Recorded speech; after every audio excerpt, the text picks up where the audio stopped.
ini orang dikubur akan diringankan azabnya selama pelepah kurma ini masih basah. Selama pelepah kurma itu masih basah. Nah, makanya diharamkan kita mengambil sesuatu daun yang masih basah yang di atas kubur itu. Karena itu masih ada memberikan manfaat kepada yang dalam kubur dengan tasbih zikirnya itu.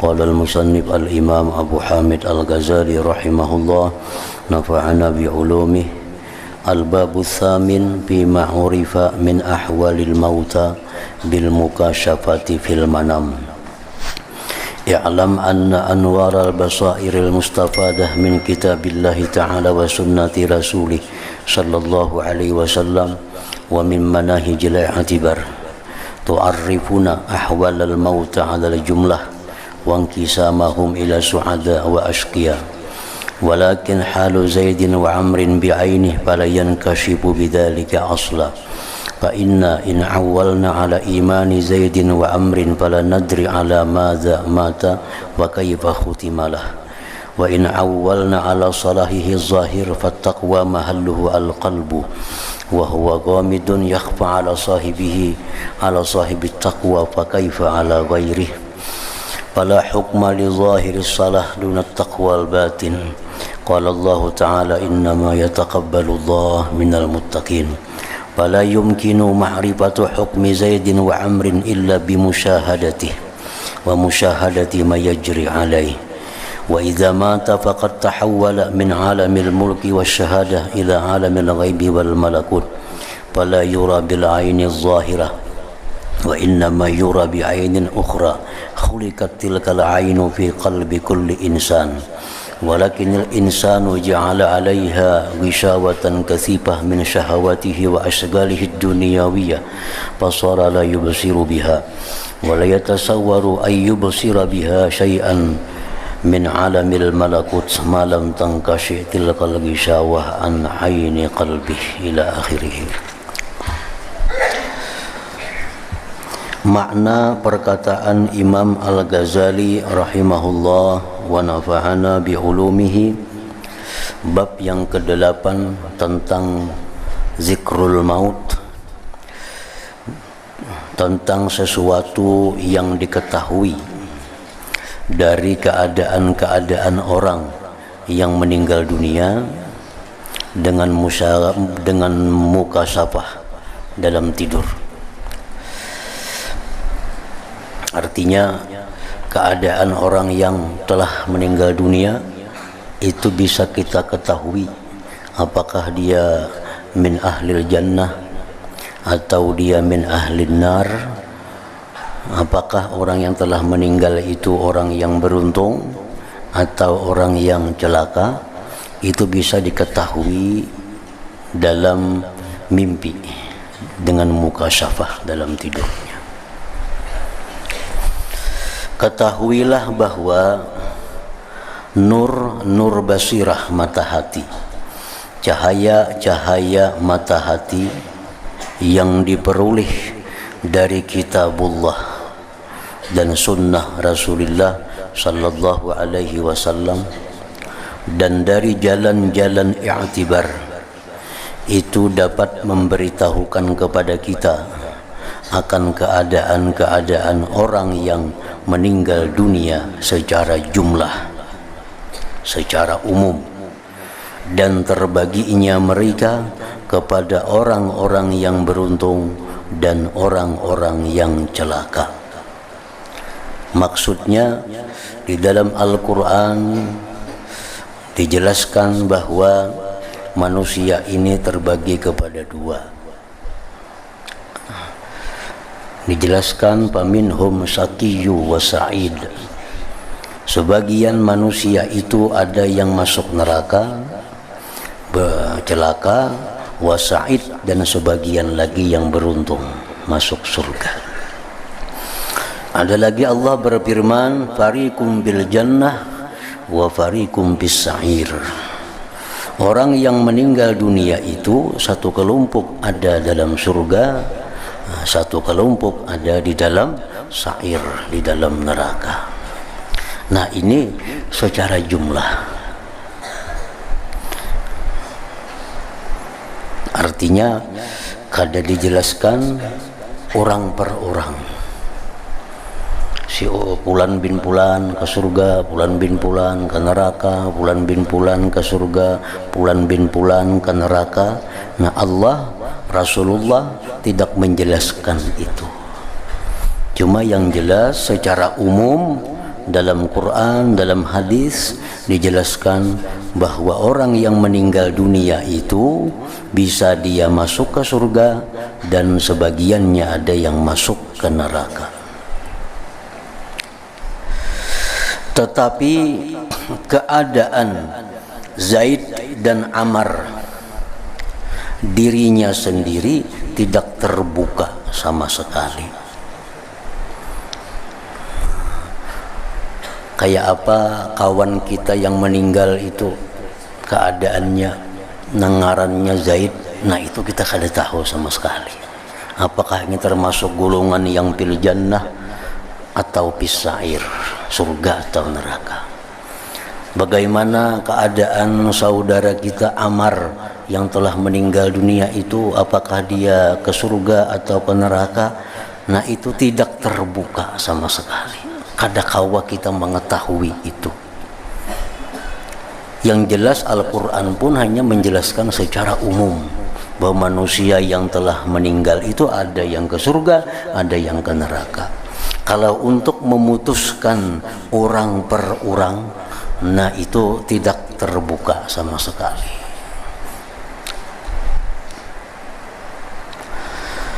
Sesungguhnya kita jikalau berpegang kepada imannya Zaid dan Ammar,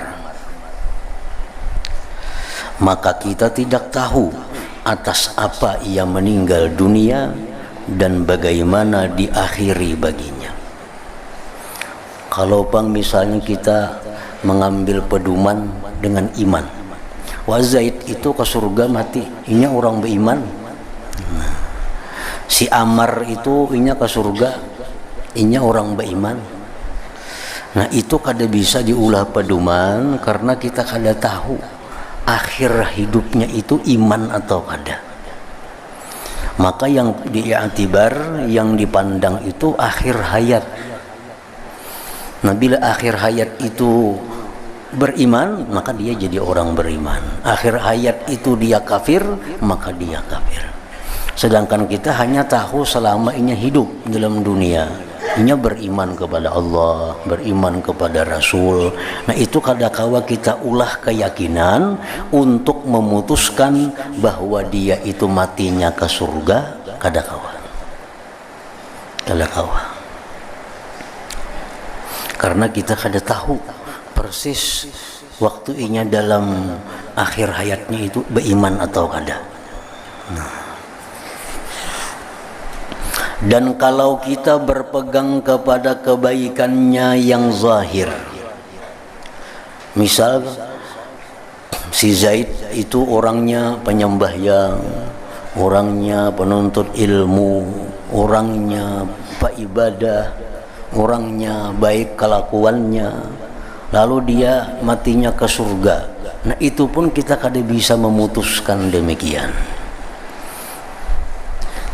Nah, maka takwa itu tempatnya adalah hati. Barangkalinya sembahyang kada ikhlas, barangkalinya beribadah tujuannya kada karena Allah. Nah, kan ketakwaan itu dalam hati.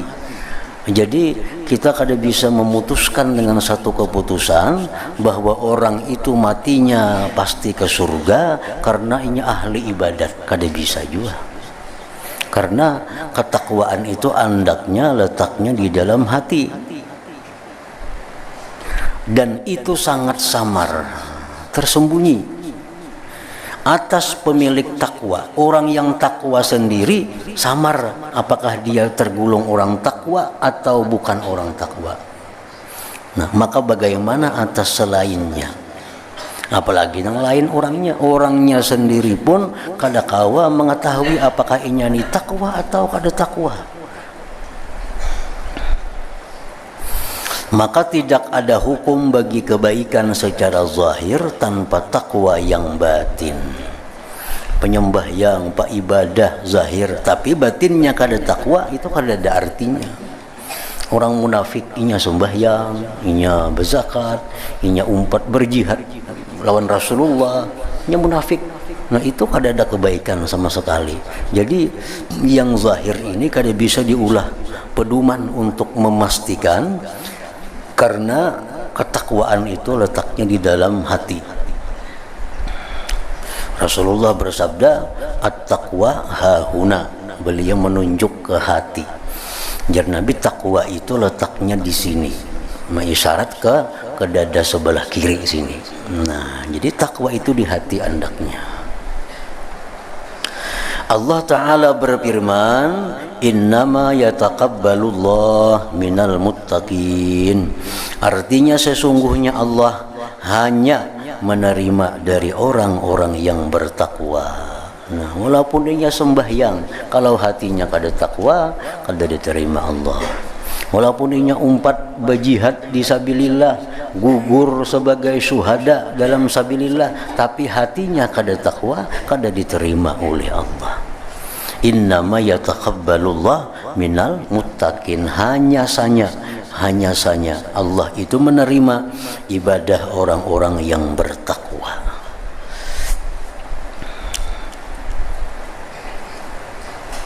Nah, maka tidak mungkin mengetahui hukumnya. Arti hukumnya itu keputusannya Zaid dan Amar. Apakah dia ke surga atau dia ke neraka? Apakah dia disiksa di kubur atau dia dapat kenikmatan kubur? Nah, itu kada kawa diketahui, kecuali dengan menyaksikannya dan menyaksikan apa yang berlaku atasnya. Nah, kecuali melihat seorang bahwa inya disiksa di kubur, nah hanya kita bisa memastikan dia disiksa. Kecuali kita menyaksikan bahwa dia itu diberi nikmat dalam kubur, nah hanya kita bisa mengatakan dia diberi nikmat. Nah, selama kita masih belum menyaksikan, kada bisa memastikan.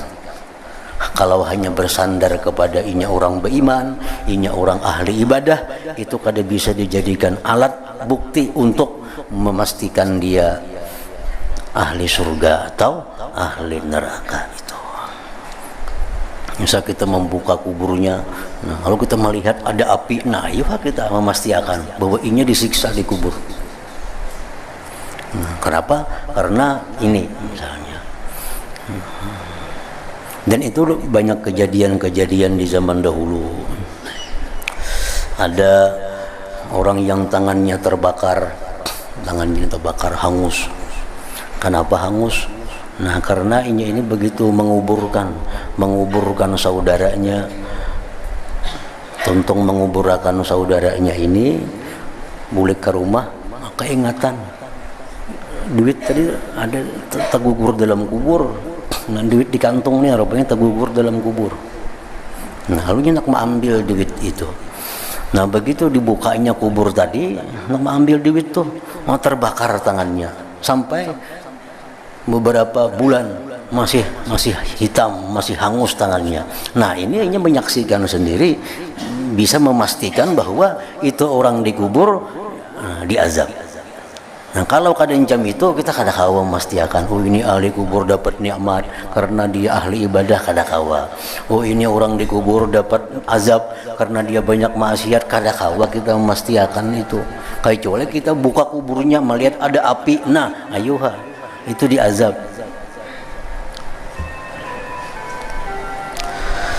Maka tidak mungkin mengetahui kepastian Zaid dan Amar, apakah dia diazab atau diberi nikmat kecuali dengan menyaksikannya dan menyaksikan apa yang berlaku atasnya. Misalnya kita berparak ke kuburnya, di kuburnya ada semerbak bau harum yang luar biasa. Nah itu kita bisa meyakini, oh ini orang dapat kenikmatan dalam kubur, karena kita mencium seorang bau harum yang luar biasa di kubur itu umpamanya. Nah itu hanya kita melihat, menyaksikan seorang.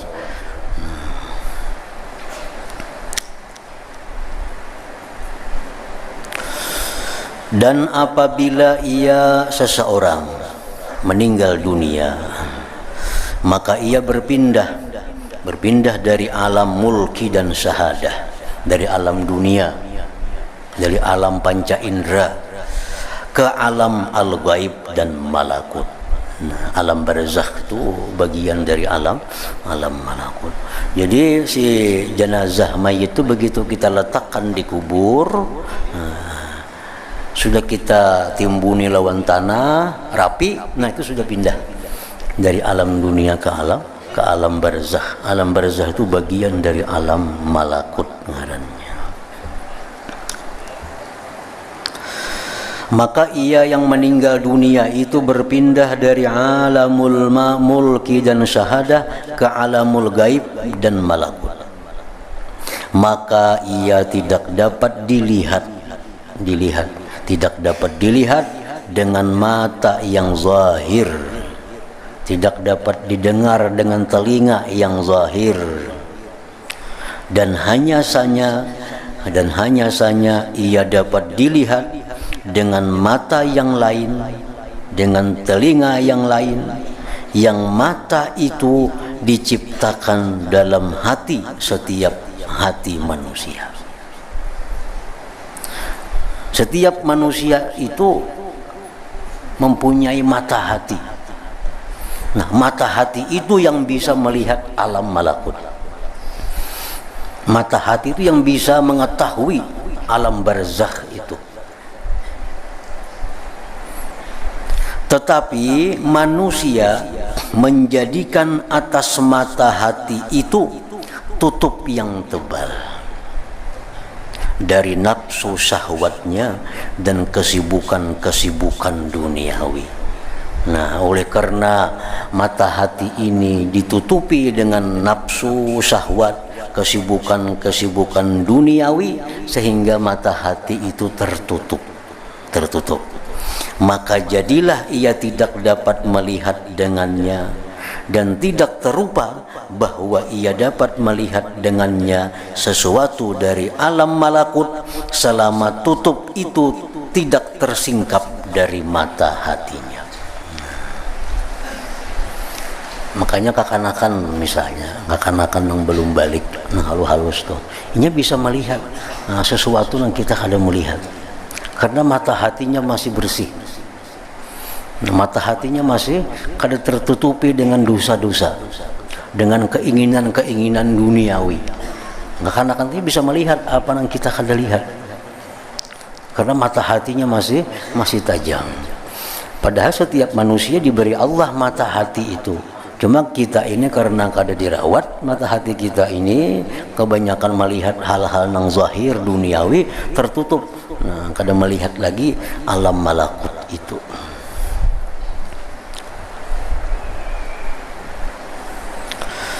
Ketika tutup itu tersingkap dari mata hati para nabi alaihi wassalatu wassalam,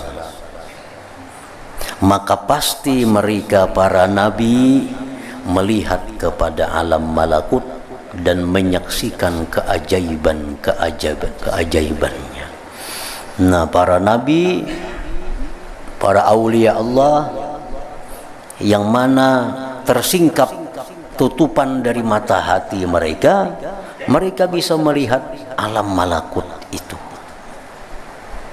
Daripada kuatnya mata hatinya itu sehingga menjelma ke alam nyata ini. Jadi artinya orang yang mata hatinya sangat bersih itu, dia melihat sesuatu di alam malakut sampai-sampai bisa terlihat dengan mata zahirnya. Dengan mata zahirnya. Hanya ada orang bisa melihat Nabi yaqzatan, ya, waktu jaga. Nah, padahal secara aturan tertib itu kadang mungkin dilihat Nabi itu dengan mata ini, karena kita lain alamnya. Tapi karena orang ini mata hatinya sangat bersih, nah, mata hatinya itu melihat Rasulullah itu sehingga menjelma ke mata zahirnya. Nah, sama halnya dengan keadaan orang yang sudah meninggal dunia itu. Nah, keadaan orang yang meninggal dunia karena mata hatinya bersih, mata hatinya kada ada tutupan sedikit jua pun, sehingga orang yang di alam kubur itu bisa dilihatnya sampai menjelma ke mata zahirnya.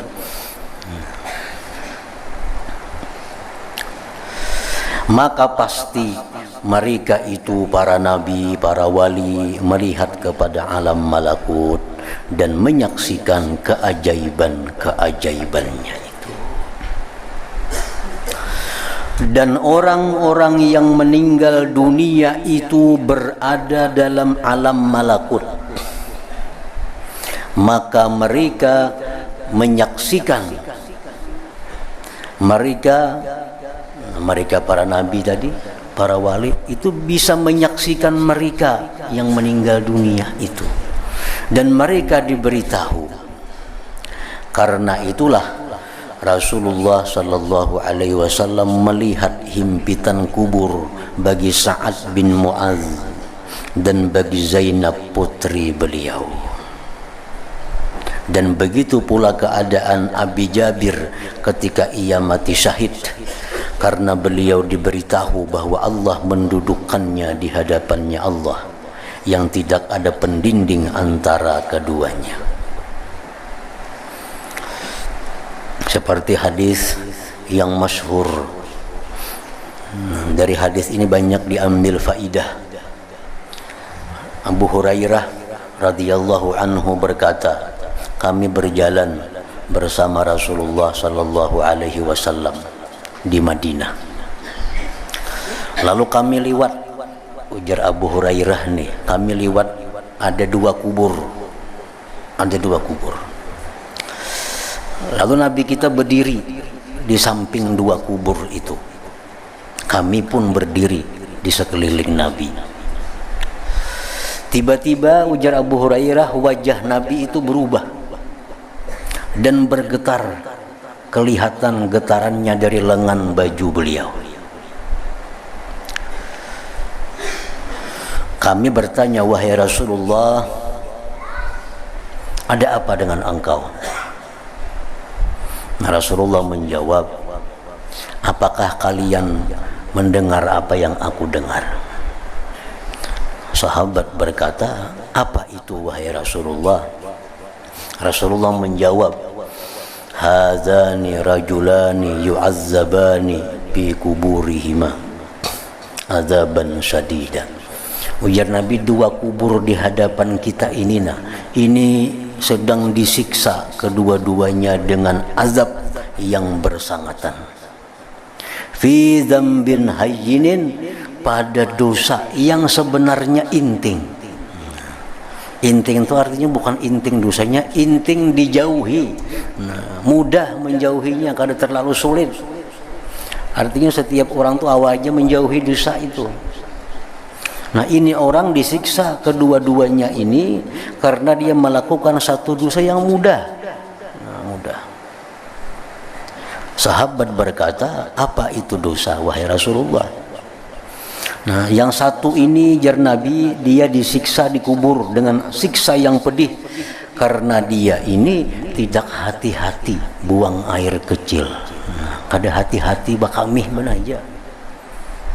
Kada hati-hati bakamih itu nah, sehingga mencurat ke situ kamari bisa, atau bebasuhnya kada hati-hati, nah sehingga najis. Bila najis itu maka sembahyang kena kada sah sembahyangnya.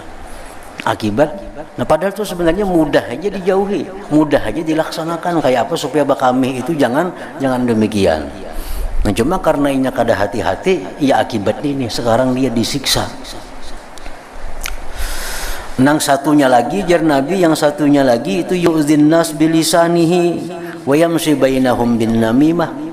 yang satunya ini Nabi ini disiksa dalam kubur ini karena menyakiti manusia dengan tutur katanya. Tutur katanya ini menyakiti hati orang dan dia suka anjur atar. Nah, padahal itu kan wajib dihindari, apa ngalihnya kada anjur ataran itu.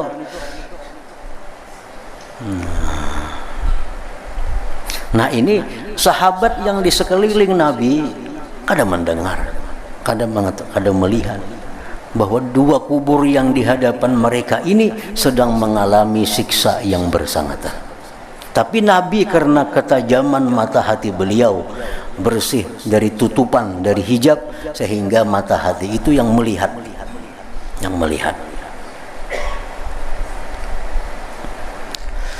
Nah lalu hadis itu menceritakan Abu Hurairah tadi Nabi mengambil pelapah kurma sidin belah dua, satu diletakkan di kubur yang satu pelapah di kubur yang satunya.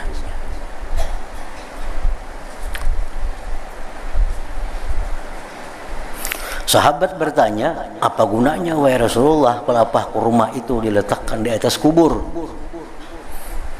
Apakah itu ada manfaatnya? Naam ya, jar Nabi. Yukhaffafu anhuma ma damarat sabatahim. Ini orang dikubur akan diringankan azabnya selama pelapah kurma ini masih basah. Selama pelapah kurma itu masih basah. Nah makanya diharamkan kita mengambil sesuatu daun yang masih basah yang di atas kubur itu. Karena itu masih ada memberikan manfaat kepada yang dalam kubur dengan tasbih zikirnya itu. Jadi artinya pelapah kurma atau daun kelapa atau daun pisang yang masih hijau itu kalau diletakkan di atas kubur itu memberi manfaat kepada yang dalam kubur selama masih hijau, masih basah.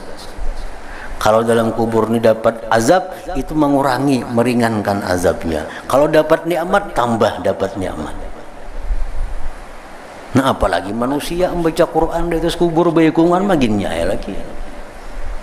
Pelapah kurma hanya bisa memberi manfaat untuk meringankan azab di dalam kubur, apalagi manusia.